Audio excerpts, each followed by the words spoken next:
आप सभी को राधे राधे। उत्कर्ष एजुकेशन में आप सभी का स्वागत है। आज हम लोग क्लास 12th के हिंदी का संपूर्ण गद्य खंड का ऑब्जेक्टिव देखेंगे, जो लगभग 300 से प्लस है, जो कि एग्जाम की दृष्टि से सभी क्वेश्चन महत्वपूर्ण है। तो आइए हम लोग शुरू करते हैं। हम लोग का पहला क्वेश्चन है कि बाल कृष्ण भट्ट की रचना बातचीत क्या है। बाल कृष्ण भट्ट की रचना बातचीत क्या है? तो बाल कृष्ण भट्ट की रचना बातचीत ललित निबंध है। क्या है? ललित निबंध है। अगला क्वेश्चन की ओर हम लोग आते हैं। बाल कृष्ण भट्ट किस युग के निबंधकार हैं? बाल कृष्ण भट्ट किस युग के निबंधकार हैं? तो बाल कृष्ण भट्ट भारतेंदु युग के निबंधकार है। किस युग के निबंधकार है? भारतेंदु युग के निबंधकार है। अगला क्वेश्चन की ओर हम लोग बढ़ते हैं। तीसरा नंबर क्वेश्चन होगा कि मनुष्य मनुष्य की बातचीत की उत्तम तरीका क्या है? मनुष्य की बातचीत का उत्तम तरीका क्या है? तो मनुष्य की बातचीत का उत्तम तरीका है अवाक होकर अपने से बातचीत करना। क्या है ये? अवाक होकर अपने से बातचीत करना, यही उत्तम तरीका है बातचीत करने का। अगला क्वेश्चन है बाल कृष्ण भट्ट किस काल के रचनाकार है? बाल कृष्ण भट्ट किस काल के रचनाकार है? तो बाल कृष्ण भट्ट आधुनिक काल के रचनाकार है। किस काल के रचनाकार है? आधुनिक काल के रचनाकार है। अगला क्वेश्चन की और हम लोग बढ़ते हैं। 5 नंबर क्वेश्चन दिया गया है कि बातचीत शीर्षक निबंध के निबंधकार कौन है? तो बातचीत शीर्षक निबंध के निबंधकार कौन है? बालकृष्ण भट्ट जी है। कौन है? बालकृष्ण भट्ट जी है। अगला क्वेश्चन हम लोगों का है कि बालकृष्ण भट्ट ने किस पत्रिका का संपादन किया है? बालकृष्ण भट्ट ने किस पत्रिका का संपादन किया है? तो आप लोग को जानकारी बता दें, बालकृष्ण भट्ट जी जो है वो हिंदी प्रदीप नामक पत्रिका का संपादन किया है। ये बहुत ही इंपॉर्टेंट क्वेश्चन है, ये बहुत ही इंपॉर्टेंट क्वेश्चन है। अगला क्वेश्चन की हम लोग बढ़ते हैं। 7 नंबर दिया गया है कि किसके ना होने से सृष्टि गूंगी प्रतीत होती है। देखिए, अगर क्या नहीं रहता तो सृष्टि गूंगी प्रतीत होता, तो वाक शक्ति नहीं रहता तो पूरी सृष्टि क्या होता? गूंगी प्रतीत होता। वाक शक्ति नहीं रहता तो पूरी सृष्टि गूंगी प्रतीत होता। अगला क्वेश्चन है कौन सा उपन्यास बालकृष्ण भट्ट द्वारा रचित है? कौन सा उपन्यास बालकृष्ण भट्ट द्वारा रचित है? तो वो है 100 अजान एक सुजान। कौन है? 100 अजान एक सुजान है। अगला क्वेश्चन की तरफ हम लोग बढ़ते हैं आगे। नाटक के प्रारंभ में होने वाले पाठ मंगल पाठ को क्या कहते हैं? देखिए, नाटक के कोई भी अगर चीज हम लोग शुरू करते हैं, सबसे पहले श्री गणेश जी के नाम से लेकर के शुरू करते हैं। उन्हीं का जो पाठ होता है, उनके पाठ को हम लोग बोलते हैं नांदी पाठ। क्या कहते हैं? नांदी पाठ, है ना। तो नाटक के प्रारंभ में होने वाले मंगल पाठ को हम लोग क्या कहते हैं? नांदी पाठ कहते हैं। चलिए, अगला क्वेश्चन हम लोगों का है कि अगला क्वेश्चन है कि एडिसन के अनुसार असल बातचीत कितने व्यक्ति के बीच होता है? एडिसन के अनुसार असल बातचीत 2 व्यक्तियों के बीच में होता है। कितने व्यक्ति के बीच में होता है? 2 व्यक्तियों के बीच में होता है। अगला क्वेश्चन है बालकृष्ण भट्ट का जन्म हुआ था। बालकृष्ण भट्ट का जन्म कब हुआ था? तो बालकृष्ण भट्ट जी का जन्म हुआ था 23 जून। कब हुआ था? 23 जून 1844 को हुआ था। कब हुआ था? 23 जून 1844 को हुआ था। संयोगिता स्वयंवर रचना है, ये रचना किनकी है? संयोगिता स्वयंवर रचना किनकी है? देखिए, इसमें बहुत बच्चा धोखा खाता है, सब बोलते हैं बालकृष्ण भट्ट है, जबकि ये नहीं है। संयोगिता स्वयंवर के जो रचनाकार है वो श्रीनिवास दास जी है। कौन है? श्रीनिवास दास जी है। अगला है संवाद में सबसे महत्वपूर्ण क्या है? संवाद में सबसे महत्वपूर्ण क्या है? देखिए, जब भी हम लोग संवाद करते हैं, बातचीत करते हैं, तो उसमें सबसे महत्वपूर्ण क्या है? तो उसमें सबसे महत्वपूर्ण है आत्मीयता। क्या है? आत्मीयता है। चलिए, अगला क्वेश्चन की ओर हम बढ़ते हैं। बातचीत के माध्यम से बालकृष्ण भट्ट क्या बतलाना चाहते हैं? तो बातचीत के माध्यम से बालकृष्ण भट्ट जी जो है वो बातचीत की शैली बताते हैं। क्या बताते हैं? बातचीत की शैली बताते हैं। अगला क्वेश्चन की ओर हम बढ़ते हैं। 15 नंबर क्वेश्चन कहता है कि भट्ट जी को किसने अंग्रेजी साहित्य के एडिशन और स्टील की श्रेणी में रखा है? बालकृष्ण भट्ट जी को किसने अंग्रेजी साहित्य का जो एडिशन और स्टील है उनकी श्रेणी में रखा है? तो इनको रखा है कौन? रामचंद्र शुक्ल जी। कौन? रामचंद्र शुक्ल जी को एडिशन और स्टील की श्रेणी में इनको रखा है। अगला क्वेश्चन क्या है? रॉबिन्सन क्रूसो ने 16 वर्ष के उपरांत किनके मुख से पहली बार बात सुना था? तो रॉबिन्सन क्रूसो जो है वो पहली बार 16 वर्ष के उम्र में, 16 वर्ष के बाद फ्राइडे के मुख से पहला बात सुना था। किनके मुख से? फ्राइडे के मुख से। चलिए, अगला क्वेश्चन है आर्ट ऑफ कन्वर्सेशन कहाँ के लोगों में प्रचलित है? तो आर्ट ऑफ कन्वर्सेशन जो है अर्थात बातचीत करने का जो कला है वो सबसे ज्यादा कला ये प्रसिद्ध है यूरोप में। कहाँ है? यूरोप में। अगला क्वेश्चन है कौन सी रचना बालकृष्ण भट्ट की है? कौन सा रचना बालकृष्ण भट्ट की है? तो रेल का विकट खेल जो है ये इनका रचना है। रेल का विकट खेल इनका रचना है। चलिए, 19 नंबर क्वेश्चन कहता है कौन सी रचना बालकृष्ण भट्ट की नहीं है? कौन सी रचना बालकृष्ण भट्ट की नहीं है? तो इसमें देखिए, ये तो है ही इनका रचना नूतन ब्रह्मचारी तो है ही, 100 अजान एक सुजान है, सद्भाव का अभाव है। तो ये सब आंसर नहीं, जो नहीं होगा उसको ढूंढना है, तो ये होगा। कौन सा होगा? परीक्षा गुरु इनका रचना नहीं है। परीक्षा गुरु इनका रचना नहीं है। अगला आते हैं 20 नंबर में। रॉबिन्सन क्रूसो को कब तक मनुष्य का मुख देखने को नहीं मिला था? रॉबिन्सन क्रूसो को 16 वर्ष तक, कितने वर्ष तक? 16 वर्ष तक मनुष्य का मुख देखने के लिए नहीं मिला था। अगला क्वेश्चन है बातचीत से मन किस प्रकार हो जाता है? तो बातचीत से मन जो है वो हल्का और स्वच्छ हो जाता है। कैसा हो जाता है? हल्का और स्वच्छ हो जाता है। अगला क्वेश्चन है बोलने से ही मनुष्य के रूप का साक्षात्कार होता है, या किसने कहा था? किसने कहा था कि बोलने से ही मनुष्य के गुणों का साक्षात्कार होता है? तो ये बेन जॉनसन का कहना था। किनका था? बेन जॉनसन का कहना था। ये कौन सी रचना बालकृष्ण भट्ट रचित नहीं है? कौन सा रचना ऐसा है जिनको बालकृष्ण भट्ट जी नहीं लिखे हैं? तो पद्मावती तो लिखे ही हैं, बेनीर संहार भी लिखे, मेघनाथ वध भी लिखे, ये नहीं लिखे। मेघदूतम जो इनकी रचना ये नहीं है। असल बातचीत सिर्फ 2 व्यक्तियों में ही हो सकती है। यह बात किसने कहा था? किसने यह कहा था कि असल बातचीत 2 व्यक्तियों के बीच होता है? तो ये एडिसन ने कहा था। कौन कहा था? एडिसन ने कहा था। चलिए, अगला क्वेश्चन की ओर बढ़ते हैं हम लोग। सॉरी, थोड़ा सा मिस्टेक हो गया यहाँ पे। 24 के बाद 26 आ गया है ना? उसके बाद 25 आया, तो कोई दिक्कत नहीं है। चलिए, उसने कहा था कहानी कब लिखी गई? उसने कहा था कहानी कब लिखी गई? तो उसने कहा था कहानी प्रथम विश्व युद्ध के तुरंत बाद लिखी गई। कब लिखी गई? प्रथम युद्ध के तुरंत बाद लिखी गई। तो थोड़ा सा यहाँ पे 26 का 27 हो गया, 27 से 26 हो गया, उससे कोई दिक्कत नहीं है। बालकृष्ण भट्ट का निवास स्थान कौन सा है? तो बालकृष्ण भट्ट का जो निवास स्थान है वो कौन सा है बच्चों? तो बालकृष्ण भट्ट जी का जो निवास स्थान है वो लखनऊ उत्तर प्रदेश होगा या इलाहाबाद उत्तर प्रदेश, मथुरा उत्तर प्रदेश, कौन सा होगा? तो मूल निवास है वो इलाहाबाद उत्तर प्रदेश है। कहाँ पे है इनका? इलाहाबाद उत्तर प्रदेश से। चलिए अगला क्वेश्चन की ओर बढ़ते हैं। इस कहानी के लेखक कौन है? इस कहानी कौन सा कहानी, अर्थात उसने कहा था कहानी के लेखक कौन है? तो उसने कहा था कहानी के लेखक चंद्र शर्मा गुलेरी जी हैं। कौन है? चंद्र शर्मा गुलेरी जी हैं। 28 नंबर क्वेश्चन हम लोग आते हैं। उसने कहा था कहानी में किस शहर का चित्रण है? तो उसने कहा था कहानी में अमृतसर शहर का चित्रण है। कौन सा शहर का चित्रण है? अमृतसर का चित्रण है। उसने कहा था कहानी कब प्रकाशित हुई? तो उसने कहा था कहानी 1915 में प्रकाशित हुई। कब हुई? 1915 में प्रकाशित हुई। लाहना सिंह के मामा कहाँ के रहने वाले थे? तो लाहना सिंह के मामा कहाँ के रहने वाले थे बताइए? लाहना सिंह का मामा जो है वो अमृतसर के रहने वाले थे। कहाँ के रहने वाले थे? अमृतसर के रहने वाले थे। लाहना सिंह के गाँव का क्या नाम था? लाहना सिंह गाँव का क्या नाम था? तो लाहना सिंह गाँव का नाम मांझे था। क्या था? मांझे। और सुबेदारनी के गाँव का नाम मंगरे था, है ना। चलिए, लाहना सिंह के भतीजा का क्या नाम था? लाहना सिंह के भतीजा का क्या नाम था? लाहना सिंह के भतीजा का नाम किरत सिंह था। क्या था? किरत सिंह था। लाहना सिंह किस पद पर था? लाहना सिंह किस पद पर था? तो लाहना सिंह जो है वो जमादार पद पर था, है ना। सूबेदार पद पर तो हजारे सिंह थे। तो लाहना सिंह किस पद पर थे? जमादार पद पर थे। चलिए अगला क्वेश्चन है, अमृतसर में लाहना सिंह के कौन थे? तो अमृतसर में लाहना सिंह के मामा जी थे। कौन थे? अमृतसर में लाहना सिंह के मामा जी थे। अगला क्वेश्चन है, लाहना सिंह की मृत्यु किसकी गोद में हुई? तो लाहना सिंह की मृत्यु बजीरा सिंह की गोद में हुई। किसकी गोद में हुई थी? बजीरा सिंह की गोद में हुई थी। पलटन का विदूषक कौन था? देखिए विदूषक का अर्थ होता है जोकर, है ना, कॉमेडियन। तो पलटन का विदूषक कौन था? तो बजीरा सिंह थे। कौन थे? बजीरा सिंह थे। लाहना सिंह किस कहानी का पात्र है? तो लाहना सिंह जो है वो उसने कहा था कहानी का पात्र है। बचपन में लाहना सिंह लड़की से बार बार कौन सा प्रश्न पूछता था? तो ये प्रश्न तेरी कुड़माई हो गई पूछता था। कौन सा प्रश्न पूछता था? तेरी कुड़माई हो गई, है ना। तेरी कुड़माई हो गई, सी नंबर। कुड़माई करता है सगाई, है ना। लाहना सिंह सूबेदार को वापस बुलाने के लिए किसे भेजता है? लाहना सिंह जबकि लेफ्टिनेंट साहब भेष बदल के जब आते हैं तो लाहना सिंह किन्हें बुलाने के लिए भेजते हैं? तो लाहना सिंह जो है वो बजीरा सिंह को बुलाने के लिए भेजते हैं। किसको बुलाने भेजते हैं? बजीरा सिंह को बुलाने भेजते हैं। लाहना सिंह का सिर अपनी गोद में लेकर कौन बैठा था? तो लाहना सिंह का सिर अपनी गोद में लेकर कौन बैठा था? तो बजीरा सिंह बैठा था। सूबेदार हजारा सिंह के लड़के का क्या नाम था? बोधा सिंह। क्या नाम था? बोधा सिंह नाम था।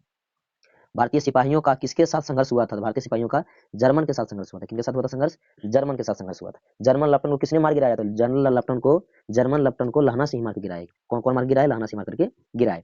सिख राइफल के जमादार लाहना सिंह का नंबर क्या था? तो उनका नाम तो उनका जो नंबर था राइफल का नंबर 77 था। कितना था? 77 था। अगला है, सरकार ने सूबेदार को जमीन कहाँ दी है? सरकार ने सूबेदार को जमीन कहाँ दी है? तो लायलपुर में। कहाँ दी है? तो लायलपुर में। अगला क्वेश्चन है, गुलेरी जी का जन्म कहाँ हुआ था? तो गुलेरी जी का जन्म कहाँ हुआ था? तो गुलेरी जी का जन्म हुआ था गुलेरी जी का जन्म हुआ था जयपुर राजस्थान में। कहाँ हुआ था इनका जन्म? जयपुर राजस्थान में हुआ था। सुखमय जीवन किनकी रचना है? सुखमय जीवन किनकी रचना है? सुखमय जीवन चंद्र शर्मा गुलेरी जी की रचना है। किनकी रचना है? चंद्र शर्मा गुलेरी जी की रचना है। 48 नंबर क्वेश्चन है, कछुआ धर्म किसकी कृति है? तो कछुआ धर्म किनकी कृति है? तो कछुआ धर्म जो है वो चंद्र शर्मा गुलेरी जी की कृति है। अगला क्वेश्चन की ओर हम लोग बढ़ते हैं आगे। 49 नंबर क्वेश्चन में है कि पुरानी हिंदी किसकी रचना है? पुरानी हिंदी किसकी रचना है? पुरानी हिंदी किसकी रचना है? तो ये रचना भी चंद्र शर्मा गुलेरी जी की ही है ना। अगला क्वेश्चन है, कौन सा निबंध कौन सा निबंध गुलेरी रचित नहीं है? अर्थात कौन सा निबंध को गुलेरी जी नहीं लिखे हैं? तो मजदूरी और प्रेम ये इनका रचना नहीं है। अगला क्वेश्चन आते की ओर हम लोग बढ़ते हैं। कौन सी कहानी चंद्र शर्मा गुलेरी की लिखी हुई नहीं है? कौन सा कहानी चंद्र शर्मा जी की लिखी हुई नहीं है? तो कफन इनका लिखा हुआ नहीं है। कफन इनका लिखा हुआ नहीं है। ये तो लिखे हैं, ये भी लिखे हैं, ये भी लिखे हैं, ये नहीं लिखे। गुलेरी जी किस गांव के मूल निवासी थे? तो गुलेर नामक किस गांव के मूल निवासी थे? ये गुलेर नामक के मूल निवासी थे, है ना। उसने कहा था कहानी कितने भागों में बटा हुआ? तो उसने कहा था कहानी जो है वो कुल 5 भागों में बटा हुआ। कितने भागों में बटा हुआ? कुल 5 भागों में बटा हुआ है। चंद्र शर्मा गुलेरी किस युग के कहानीकार थे? ये द्वंद्व युग के कहानीकार थे, है ना। भारतेंद्र युग के तो बालकृष्ण भट्ट जी थे। उसने कहा था किस प्रकार की कहानी है? तो उसने कहा था किस प्रकार की कहानी है? तो उसने कहा था किस प्रकार की कहानी है? तो उसने कहा था कहानी जो है वो कर्म प्रधान कहानी। कैसे कहानी है? कर्म प्रधान कहानी है। सूबेदारनी ने अपने पति और पुत्र की रक्षा के लिए किससे कहा था? तो उन्होंने लाहना सिंह से अपने पुत्र और पति की रक्षा के लिए कहा था। संपूर्ण क्रांति क्या है? तो संपूर्ण क्रांति क्या है? तो एक भाषण है। संपूर्ण क्रांति क्या है? एक भाषण है ना। संपूर्ण क्रांति एक भाषण है। अगला है, इस पाठ के रचनाकार कौन है? मतलब अर्थात संपूर्ण क्रांति के रचनाकार कौन है? तो जयप्रकाश नारायण। इनको लोकनायक भी कहा जाता है। जयप्रकाश नारायण जी को लोकनायक भी लोग कहते हैं, है ना। अगला है, जयप्रकाश नारायण को भारत की जनता किस नाम से पुकारते हैं? तो लोकनायक के नाम से। किस नाम से पुकारते हैं? तो लोकनायक के नाम से पुकारते हैं भारत की जनता इनको। जयप्रकाश नारायण का जन्म कब हुआ था? तो जयप्रकाश नारायण जी का जन्म 11 अक्टूबर 1902 को हुआ था। 11 अक्टूबर 1902 को हुआ था। अगला है क्वेश्चन है, जयप्रकाश नारायण की पत्नी का नाम क्या था? तो जयप्रकाश नारायण की पत्नी का नाम थी प्रभावती देवी। क्या नाम था? प्रभावती देवी। अगला क्वेश्चन है, जयप्रकाश नारायण को भारत रत्न की उपाधि कब दी गई? जयप्रकाश 98 में। कब दिया गया था इनको? 1998 में भारत रत्न की उपाधि इनको दिया गया था। अगला है, जयप्रकाश नारायण के बचपन का क्या नाम था? जयप्रकाश नारायण के बचपन का नाम क्या था? बाउल। तो क्या नाम था इनका? बचपन में इनको प्यार से बाउल लोग कहते थे। अगला क्वेश्चन है, जयप्रकाश नारायण के अनुसार देश का भविष्य किनके हाथों में है? जयप्रकाश नारायण के अनुसार देश का भविष्य किनके हाथों में? तो नई पीढ़ी के हाथों में। किनके हाथों में? नई पीढ़ी के हाथों में। संपूर्ण क्रांति की शुरुआत कब हुई थी? 1974 से हुई थी। कब हुई थी? 1974 से हुई थी। अगला क्वेश्चन है, जयप्रकाश नारायण मद्रास में अपने किस मित्र के साथ रुके थे? तो जयप्रकाश नारायण मद्रास में अपने ईश्वर अय्यर के मित्र के यहाँ पर रुके थे। अगला क्वेश्चन है, जयप्रकाश नारायण को समाज सेवा के लिए किस पुरस्कार से सम्मानित किया गया है? तो जयप्रकाश नारायण को समाज सेवा के लिए कौन सा पुरस्कार से? तो मैग्सेसे पुरस्कार से सम्मानित किया गया। कौन सा पुरस्कार से? मैग्सेसे पुरस्कार से सम्मानित किया गया है। अगला क्वेश्चन है, संपूर्ण क्रांति पाठ में दिया गया भाषण किसका है? संपूर्ण क्रांति पाठ में दिया गया भाषण जो है वो जयप्रकाश नारायण जी का है। किनका है? जयप्रकाश नारायण जी का है। जयप्रकाश नारायण जी के पिता का नाम क्या था? तो जयप्रकाश नारायण जी के पिता का नाम हरदयाल सिंह, हरदयाल था। क्या नाम था? हरदयाल नाम था, है ना। चलिए अगला क्वेश्चन है, दिनकर जी किस लिए प्रसिद्ध हैं? दिनकर जी किस लिए प्रसिद्ध हैं? तो दिनकर जी जो है वो साहित्य रचना के लिए प्रसिद्ध है। किनके लिए प्रसिद्ध है ये? तो साहित्य रचना के लिए ये प्रसिद्ध है। अगला क्वेश्चन है कि उर्वशी किसकी रचना है? उर्वशी किसकी रचना है? तो उर्वशी जो है वो रामधारी सिंह दिनकर जी की रचना है। अगला क्वेश्चन है, माटी की मूर्तें रचना किनकी है? तो माटी की मूर्तें रचना भी रामधारी सिंह दिनकर जी का ही है। अगला क्वेश्चन है, जयप्रकाश नारायण ने किस साल छात्र आंदोलन का नेतृत्व किया था? है ना, जयप्रकाश नारायण जी किस साल छात्र आंदोलन का नेतृत्व किए थे? 1974 में। कब किए थे? 1974 में किए थे। प्रजा सोशलिस्ट पार्टी का गठन कब हुआ था? तो प्रजा सोशलिस्ट पार्टी का गठन हुआ था 1952 में। कब हुआ था? 1952 में हुआ था। अगला क्वेश्चन है, किसे लोकनायक के नाम से जाना जाता है? जयप्रकाश नारायण जी को लोग लोकनायक के नाम से जानते हैं। अगला है, 1974 में बिहार प्रदेश के मुख्यमंत्री कौन थे? तो 1974 में बिहार के मुख्यमंत्री थे अब्दुल गफूर। कौन थे? अब्दुल गफूर थे। अगला है, जयप्रकाश नारायण को किसका दलाल कहा गया था? कहे थे। किनका दलाल कहे थे इनको? अमेरिका का दलाल कहे थे। जयप्रकाश नारायण के स्वास्थ्य पर निगरानी रखने वाले डॉक्टर का क्या नाम था? जयप्रकाश नारायण जी के स्वास्थ्य पर निगरानी रखने वाले डॉक्टर का क्या नाम था? डॉक्टर रहमान नाम था। क्या नाम था इनका? डॉक्टर रहमान नाम था। इनका निधन हुआ था। तो इनका निधन हुआ था विलिंगडन नर्सिंग होम में। किसमें हुआ था? विलिंगडन नर्सिंग होम में हुआ था। फ्री फ्रेंच के मालिक कौन थे? फ्री फ्रेंच के मालिक कौन थे? तो सदानंद जी थे। कौन थे? सदानंद जी थे। किसने कहा था अभी ना जाने कितने मीलों इस देश की जनता को जाना है? किसने कहा था ना जाने अभी कितने मीलों इस देश की जनता को जाना है? तो वो बोले थे जवाहरलाल नेहरू जी बोले थे। वो कौन बोले थे? जवाहरलाल नेहरू जी बोले थे, है ना।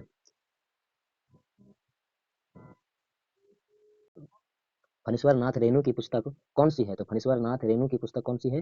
फणीश्वर नाथ रेणु की पुस्तक है महिला आंचल। कौन सी पुस्तक है इनका? महिला आंचल है। अगला क्वेश्चन हम लोग का है, जयप्रकाश नारायण ने आईएससी की परीक्षा कहाँ से दी थी? जयप्रकाश नारायण जी ने आईएससी की परीक्षा बिहार विद्यापीठ से दिए थे। कहाँ से दिए थे? बिहार विद्यापीठ से दिए थे। जयप्रकाश नारायण जी मार्क्सवादी कब बने थे? जयप्रकाश नारायण जी मार्क्सवादी कब बने थे? जयप्रकाश नारायण जी मार्क्सवादी बने थे 1924 में। कब बने थे? 1924 में। अगला क्वेश्चन है, संपूर्ण क्रांति का नारा किसने दिया था? हम सभी जानते हैं कि संपूर्ण क्रांति का नारा जयप्रकाश नारायण जी दिए थे। कौन दिए थे? जयप्रकाश नारायण जी दिए थे।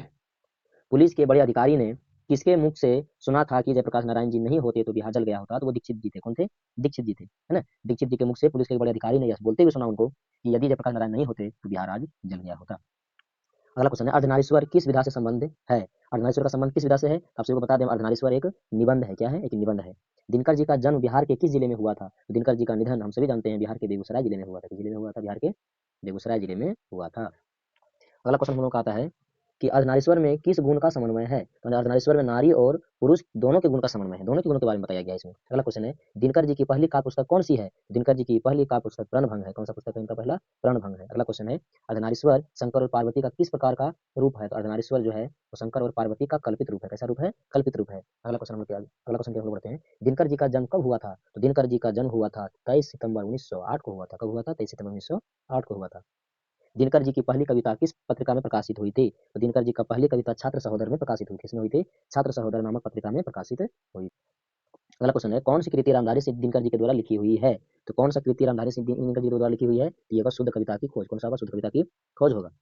संस्कृत के 4 अध्याय किसकी रचना है? तो संस्कृत के 4 अध्याय वो भी रामधारी सिंह दिनकर जी की रचना है। अगला क्वेश्चन हम बढ़ते हैं, दिनकर जी के अनुसार यदि पति विचार है तो पत्नी क्या है? अगर पति विचार है तो रामधारी सिंह दिनकर जी के अनुसार पत्नी भावना है। पति विचार पत्नी क्या है? भावना है।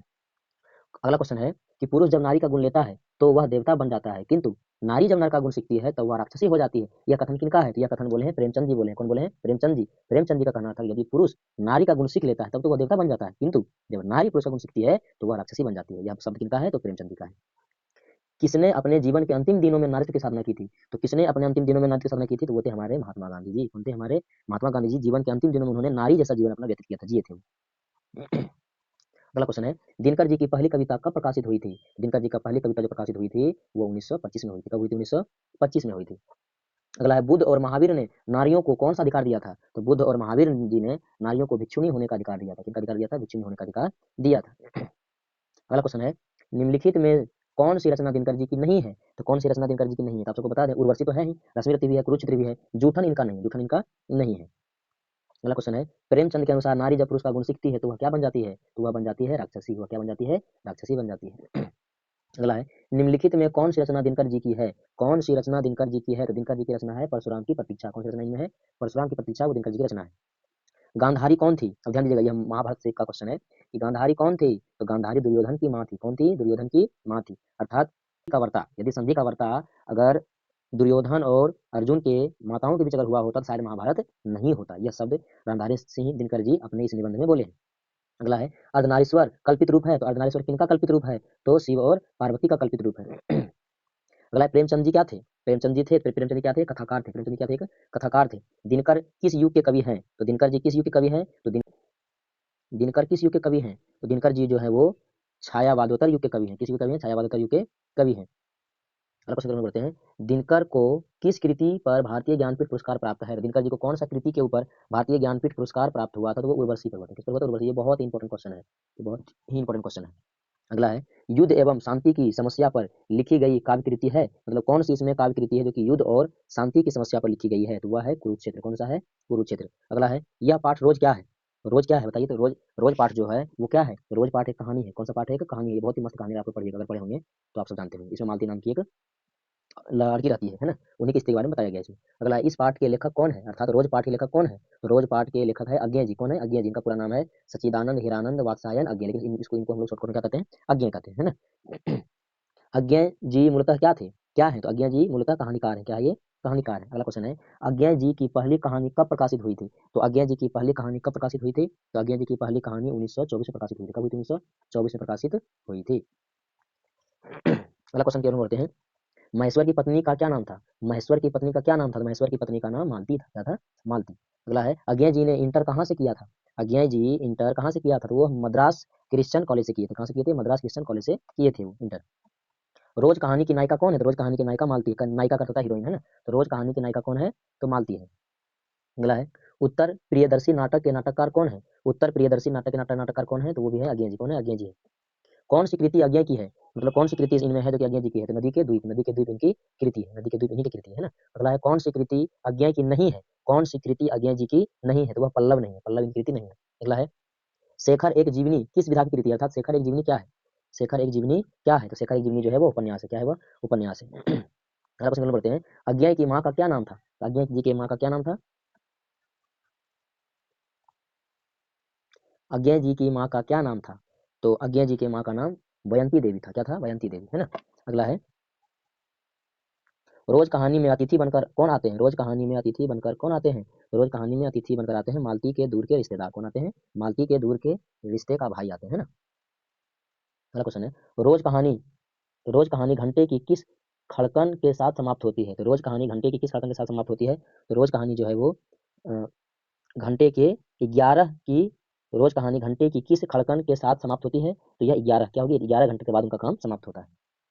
अगला है, कौन सी रचना अज्ञेय की नहीं है? कौन सी रचना अज्ञेय जी की नहीं है? तो एक बूंद सहसा उछलाई, इनका रचना नहीं है। एक बूंद सहसा उछलाई इनका रचना नहीं है। अगला है, कौन सी पुस्तक अज्ञेय की है? कौन सी पुस्तक अज्ञेय की है? तो हरी घास पर छनवरी अज्ञेय जी की है। हरी घास पर छनवरी किनका है? अज्ञेय जी का है। अगला क्वेश्चन है,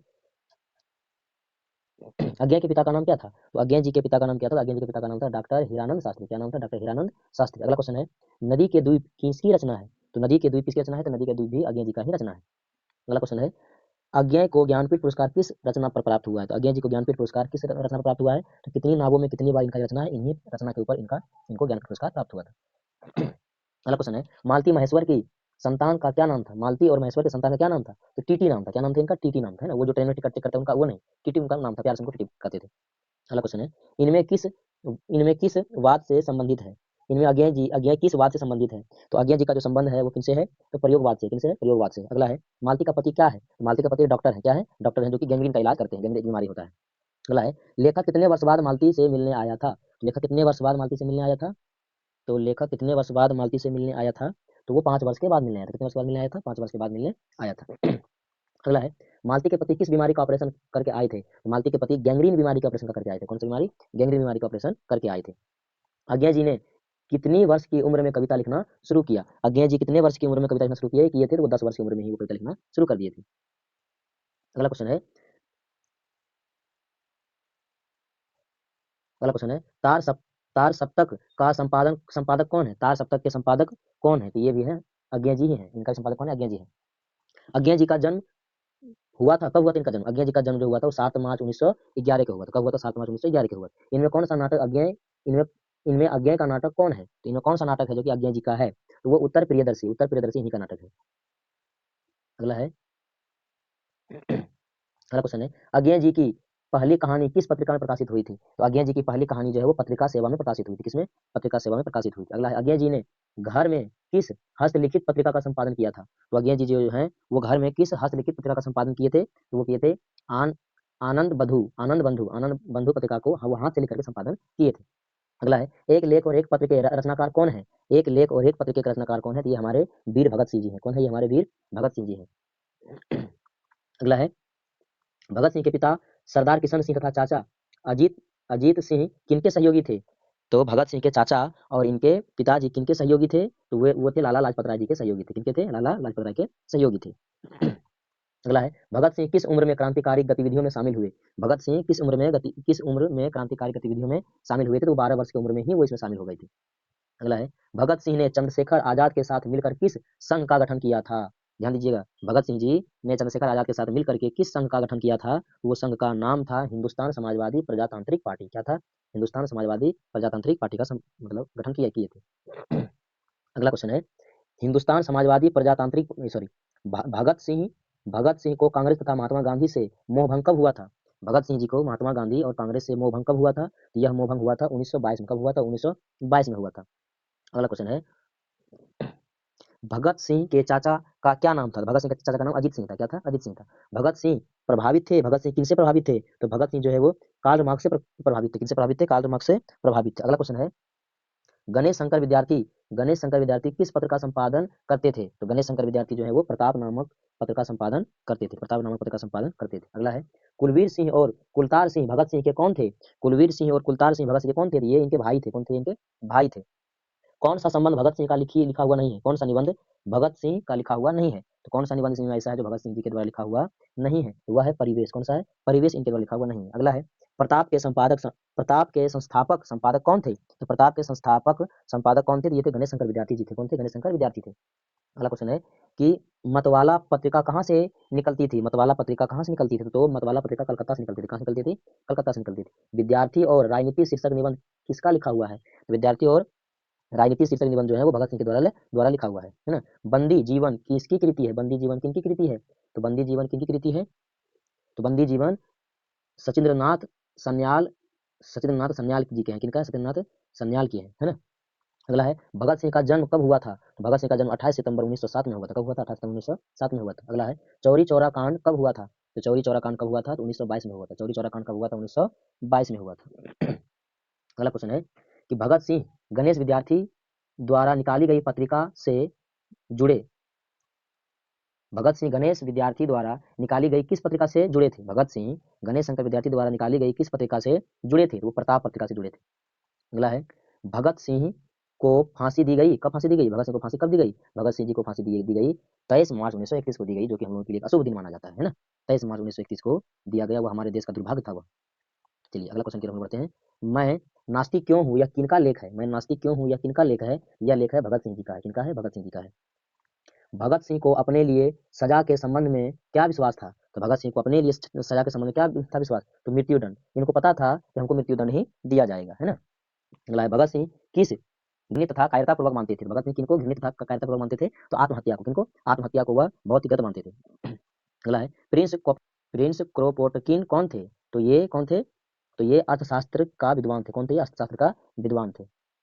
अगला क्वेश्चन है बच्चों, सन 1926 में भगत सिंह ने किस दल का गठन किया था? सन 1926 में भगत सिंह जी किस दल का गठन किए थे? तो नौजवान भारत सभा का गठन किए थे। कौन सा गठन किए थे? नौजवान भारत सभा का गठन किए थे। अगला क्वेश्चन है, 1914 में भगत सिंह किस पार्टी की ओर आकर्षित हुए? 1914 में भगत सिंह किस पार्टी की ओर आकर्षित हुए? तो वह पार्टी था गदर पार्टी। कौन सा पार्टी था? गदर पार्टी। अगला क्वेश्चन की ओर आगे बढ़ते हैं। कहा गया है कि भगत सिंह ने अपने नेतृत्व में पंजाब में नौजवान भारत सभा का गठन किया था। कब किया था यह नौजवान सभा का गठन? कब किया था? यह किया था 1926 में। कब किया था? 1926 में किया था। अगला क्वेश्चन है, भगत सिंह को शहादत कब हुई थी? भगत सिंह की शहादत कब हुई थी? अर्थात कब उनको मतलब मृत्युदंड दिया गया था? उनको हम लोग शहादत के नाम से जानते हैं ना। तो उनकी शहादत कब दी गई थी? तो 23 मार्च 1931 को दी गई। कब दी गई? 23 मार्च 1931 को दी गई।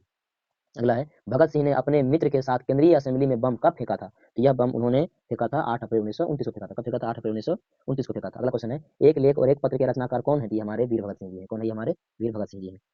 अगला है, अजीत सिंह भगत सिंह के क्या थे? अजीत सिंह भगत सिंह के क्या थे? चाचा थे। क्या थे? चाचा थे। अगला क्वेश्चन है, भगत सिंह के हृदय में किस भावना का कोई स्थान नहीं था? भगत सिंह के हृदय में किस भावना का कोई स्थान नहीं था? इनके हृदय में प्रेम भावना का कोई स्थान नहीं था ना।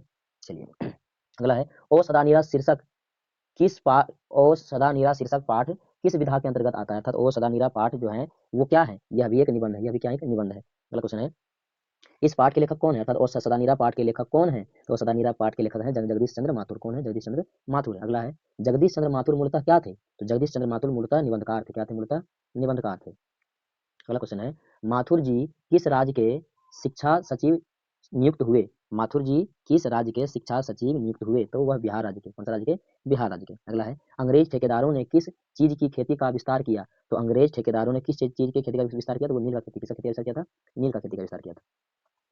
चंपारण क्षेत्र में बाढ़ का मुख्य कारण क्या था? तो चंपारण क्षेत्र में बाढ़ का मुख्य कारण था जंगलों की कटाई। क्या था? जंगलों की कटाई था। अगला है, पुंडलिक जी कौन थे? पुंडलिक जी कौन थे? तो पुंडलिक जी एक शिक्षक थे। कौन थे? एक शिक्षक थे। पुंडलिक जी कौन थे? शिक्षक थे। अगला क्वेश्चन है, निम्नलिखित में कौन सा नाटक जगदीश चंद्र माथुर द्वारा रचित है? कौन सा नाटक इसमें है जो कि इनके द्वारा रचित है? वह है कोणार्क। कौन है? कोणार्क। अगला है, निम्नलिखित में निम्नलिखित में से कौन सी उपाधि माथुर जी को मिली हुई है? अर्थात कौन सा उपाधि माथुर जी को मिली है? तो वो मिली है विद्या वारिधि। कौन सा मिली है? विद्या वारिधि उपाधि इनको दिया गया है। अगला है, 10 तस्वीरें के रचनाकार कौन है? 10 तस्वीरें के रचनाकार कौन है? तो वह जगदीश चंद्र माथुर जी हैं। कौन है वो? जगदीश चंद्र माथुर जी हैं। अगला है, ओ मेरे सपने क्या है? ओ मेरे सपने क्या है? तो ओ मेरे सपने जो है आपका वो एकांकी है। क्या है? वो एक एकांकी है। अगला क्वेश्चन की हम आगे बढ़ते हैं, ओ सदा नीरा किसको निमित्त बनाकर लिखा गया है? ओ सदा नीरा किनको निमित्त बनाकर लिखा गया? तो गंडक गंडक नदी को एक आधार बनाकर किनको लिखा गया है? अगला है, बोलते क्षण किस साहित्य विधा की कृति है? बोलते क्षण यह क्या है? बोलते क्षण क्या है? तो बोलते क्षण जो है एक निबंध है। क्या है? ये भी एक निबंध है। अगला क्वेश्चन की हम आगे बढ़ते हैं, गौतम बुद्ध का आविर्भाव गौतम बुद्ध का आविर्भाव कब हुआ था? तो गौतम बुद्ध का आविर्भाव कब हुआ था? ये हुआ था 2500 वर्ष पहले। कब हुआ था? 2500 वर्ष पहले हुआ था। राजा हरि सिंह देव को किसका मुकाबला करना पड़ा था? राजा हरि सिंह देव को किनका मुकाबला करना पड़ा था? या इनको मुकाबला करना पड़ा था गयासुद्दीन तुगलक का। इनका गयासुद्दीन तुगलक का मुकाबला ये किए थे। अगला क्वेश्चन है, निम्न में से कौन सी कृति माथुर जी की नहीं है? कौन सी कृति माथुर जी की नहीं है? तो रेशमी टाई ये इनकी कृति नहीं है। अगला क्वेश्चन है, थारण शब्द किस शब्द से विकसित है? थारण शब्द किस शब्द से विकसित है? तो थारण शब्द जो है वो थार शब्द से विकसित है। किनसे विकसित है? थार शब्द से विकसित है। अगला क्वेश्चन है, वैशाली महोत्सव का बीजारोपण किसने किया था? वैशाली महोत्सव का बीजारोपण किसने किया था? तो जगदीश चंद्र माथुर जी किए थे। कौन किए थे? जगदीश चंद्र माथुर जी किए थे। अगला है, गांधी जी चंपारण में कब आए? गांधी जी चंपारण में कब आए? तो गांधी जी चंपारण में आए थे अप्रैल 1917 में आए थे। कब आए थे? अप्रैल 1917 में आए थे। चंपारण में धांगड़ कहाँ कहाँ से आए थे? चंपारण में जो धांगड़ थे वो कहाँ से आए थे? तो चंपारण में धांगड़ आए थे कहाँ से? तो छोटा नागपुर से आए थे। कहाँ से आए थे? छोटा नागपुर से आए थे। अगला है, तीन कठिया प्रथा का संबंध किनसे था? तो तीन कठिया प्रथा का संबंध था नील से। किनसे था? नील से इनका संबंध था, है ना। नील से था। तीन कठिया प्रथा का संबंध किससे था? तो नील से था। किनसे था? नील से। अगला है, जगदीश चंद्र माथुर जी का जन्म कब हुआ था? जगदीश चंद्र माथुर जी का जन्म हुआ था 16 जुलाई 1917 को हुआ था। कब हुआ था? 16 जुलाई 1917 को हुआ था। अगला है, कौन सी कृति माथुर जी की है? कौन सी कृति माथुर जी की है? तो भोर का तारा इनका कृति है। भोर का तारा इनकी कृति है। अगला है, अम्रपाली ने तथागत को क्या सौंपा था? अम्रपाली ने तथागत को क्या सौंपा था? तो आम्रवन सौंपे थे। क्या सौंपे थे? आम्रवन सौंपे थे। अगला क्वेश्चन है, ओ सदानीरा बिहार के किस क्षेत्र की संस्कृति पर लिखी गई है? ओ सदानीरा बिहार के किस क्षेत्र की संस्कृति पर लिखी गई है? यह लिखी गई है चंपारण की संस्कृति पर। किस संस्कृति पर लिखी गई है? चंपारण की संस्कृति पर। बराज कहाँ बन रहा था? बराज कहाँ बन रहा था? तो बराज बन रहा था भैंसा लोटन में। कहाँ बन रहा था? भैंसा लोटन में बन रहा था। अगला है, माथुर जी को भितिहरवा पहुंचने पर कौन मिले? जब माथुर जी वहां पर पहुंचे तो उनको मिले थे पुंडलिक जी मिले थे। कौन मिले थे इनको वहां पर? पुंडलिक जी मिले थे। अगला क्वेश्चन है, पंडई नदी कहाँ तक जाती है? तो पंडई नदी भिखनाथोरी तक जाती है। कहाँ तक जाती है? भिखनाथोरी तक जाती है। अगला है, सिपाही की माँ, सिपाही की माँ किसके द्वारा लिखी गई है? तो सिपाही की माँ किनके द्वारा लिखी गई है? लिखा गया है मोहनदास जी के द्वारा लिखा गया सिपाही की माँ। यह पाठ है। सिपाही की माँ क्या है बताइए? सिपाही की माँ क्या है? सिपाही का माँ एक एकांकी है। क्या है? एक माँ। सिपाही की माँ किसके द्वारा लिखी गई थी? यह लिखा गया है मोहनदास जी के द्वारा लिखा गया है। यह पाठ क्या है? तो यह पाठ एक एकांकी है। सिपाही की माँ पाठ जो है क्या है? एक एकांकी है। बिस्नी किस एकांकी की पात्रा है? तो बिस्नी जो है वो सिपाही की माँ एकांकी की एक पात्रा है। मानक की माँ का क्या नाम है? तो मानक की माँ का नाम बिस्नी है। क्या नाम है? बिस्नी है। और मुन्नी उनकी पुत्री थी और कुंती उनकी पड़ोसन थी, है ना। अगला है, मोहन राकेश किस पत्रिका के संपादक रहे हैं? तो मोहन राकेश किस पत्रिका के संपादक रहे हैं? ये सारिका पत्रिका के संपादक रहे हैं। मुन्नी डाक गाड़ी के पीछे क्यों भागती है? तो मुन्नी डाक गाड़ी के पीछे भागती है चिट्ठी के लिए। किसके लिए भागती है? चिट्ठी के लिए भागती है। डाक गाड़ी के पीछे चिट्ठी के लिए कौन जाती है? डाक गाड़ी के पीछे चिट्ठी के लिए मुन्नी जाती है। कौन जाती है? मुन्नी जाती है। अगला क्वेश्चन है, मानक बिस्नी से दूध की जगह क्या मांगता है? तो मानक बिस्नी से दूध की जगह पानी मांगता है। क्या मांगता है? पानी मांगता है। अगला है, निम्नलिखित में बिस्नी की पड़ोसी कौन थे? बिस्नी की पड़ोसी कुंती थी। कौन थी? बिस्नी की पड़ोसी कुंती थी। कौन थी? कुंती थी। मुन्नी किस दिन मानक की चिट्ठी आने की भविष्यवाणी करती है? तो वह मंगलवार को। कब? मंगलवार को भविष्यवाणी करती है। अगला क्वेश्चन है, मुन्नी किस दिन मानक की चिट्ठी के आने की भविष्यवाणी करती है? तो मंगलवार को। किस दिन? मंगलवार को। ईसाई लड़कियां बिस्नी के घर आकर क्या मांगती है? ईसाई लड़कियां बिस्नी के घर आकर चावल और दाल मांगती है। क्या मांगती है? चावल और दाल मांगती है। अगला क्वेश्चन है, मुन्नी की उम्र कितनी हो गई थी? तो मुन्नी की उम्र कितनी हो गई थी? तो मुन्नी की उम्र 14 वर्ष हो गई थी। कितनी हो गई थी? 14 वर्ष हो गई थी। अगला क्वेश्चन है, निम्नलिखित में कौन सी कृति मोहन राकेश की नहीं है? कौन सी कृति मोहन राकेश की नहीं है? तो दरियाई घोड़ा की कृति नहीं है। अगला क्वेश्चन है, निम्नलिखित में कौन सी रचना मोहन राकेश की है? कौन सी रचना मोहन राकेश जी की है? तो ना आने वाला कल। ना आने वाला कल किनका है? तो मोहन राकेश जी की रचना है। अगला है, किसकी माँ पागल हो गई है? तो सिपाही की माँ पागल हो गई है। किनकी माँ पागल हो गई है? सिपाही की माँ पागल हो गई। अगला है, 13 दिनों तक हम लोग भूखे प्यासे जंगली रास्ते से चलते रहे हैं। यह किसने कहा है? यह ईसाई लड़कियों ने कहा है। किसने कहा? यह ईसाई लड़कियों ने कहा है। जब बर्मा में युद्ध हुआ था तो वहां से वो दो ईसाई लड़कियां भागते भागते यहाँ आई थी। अगला है, मुन्नी और मानक की माँ का क्या नाम है? मुन्नी और मानक की माँ का नाम बिस्नी है। क्या है? बिस्नी है। अगला क्वेश्चन है, सिपाही की माँ कौन है? तो सिपाही की माँ कौन है? तो सिपाही की माँ कौन है? सिपाही की माँ विसनदेही है। कौन है? विसनदेही है। अगला है, सिपाही की माँ एकांकी में कुंती कौन है? तो कुंती विसनदेही की पड़ोसन है। कौन है? विसनदेही की पड़ोसन है। अगला है, सिपाही की माँ एकांकी संग्रह से ली गई है। सिपाही की माँ जो है वह किस एकांकी संग्रह से ली गई है? तो अंडे के छिलके तथा अन्य एकांकी से लिया गया है। अगला है, कौन कहता है मैं इसकी लाश को ले जाकर चिल और कौओं के आगे डाल दूंगा? यह शब्द कौन कहता है? यह शब्द सिपाही कहता है। क्या कौन कहता है? सिपाही कहता है। मानक के बारे में मानक की माँ को कहता है कि अभी मैं इसको मार करके इसका लाश है वो चिलकों के हवाले कर दूंगा। अगला है, नामवर सिंह का जन्म कब हुआ था? तो नामवर सिंह का जन्म हुआ था 28 जुलाई 1927 को हुआ था। कब हुआ था? 28 जुलाई 1927 को हुआ था। अगला है, सॉरी, नागर सिंह और नामवर सिंह के बीच का संबंध क्या है? नागर सिंह और नामवर सिंह के बीच का संबंध क्या है? ये दोनों बाप बेटा है। क्या है? दोनों ये बाप बेटा था। नागर सिंह नामवर सिंह जी के पिताजी हैं। अगला है, नामवर सिंह काशी हिंदू विश्वविद्यालय में रहे थे। तो अस्थायी रूप से रहे थे या अस्थायी रूप से रहे थे? तो क्या रहे थे? ये अस्थायी व्याख्या थे। वहां पे क्या थे वो? नामवर नामवर सिंह काशी हिंदू विश्वविद्यालय में रहे। क्या रहे थे वहां पर? तो वह वहां पर रहे थे अस्थायी व्याख्याता रहे थे। क्या रहे थे? अस्थायी व्याख्याता वो रहे थे। नामवर सिंह को 1971 में नामवर सिंह जी को 1971 में साहित्य अकादमी पुरस्कार दिया गया था। यह कथन दिया गया था। यह कथन सत्य है या असत्य है? अर्थात नामवर सिंह जी को 1971 में साहित्य अकादमी पुरस्कार दिया गया था। यह कथन क्या है? तो यह कथन सत्य है या असत्य है? तो यह कथन क्या है? सत्य है। यह कथन क्या है? सत्य है। अगला है, नामवर सिंह बीए कब किए थे? तो नामवर सिंह बीए कब किए थे? तो नामवर सिंह बीए किए थे 1949 में। कब किए थे? 1949 में किए थे। अगला क्वेश्चन है, नामवर सिंह ने आलोचना त्रैमासिक कब से संपादन का कार्य संभाला? तो यह कब से संभाले थे? यह संभाले थे 1967 से। कब संभाले थे? 1967 से। किस कृति के लिए नामवर सिंह को साहित्य अकादमी पुरस्कार दिया गया था? तो किस कृति के लिए नामवर सिंह जी को साहित्य अकादमी पुरस्कार दिया गया था? तो कविता के नए प्रतिमान के लिए इनको यह दिया गया था।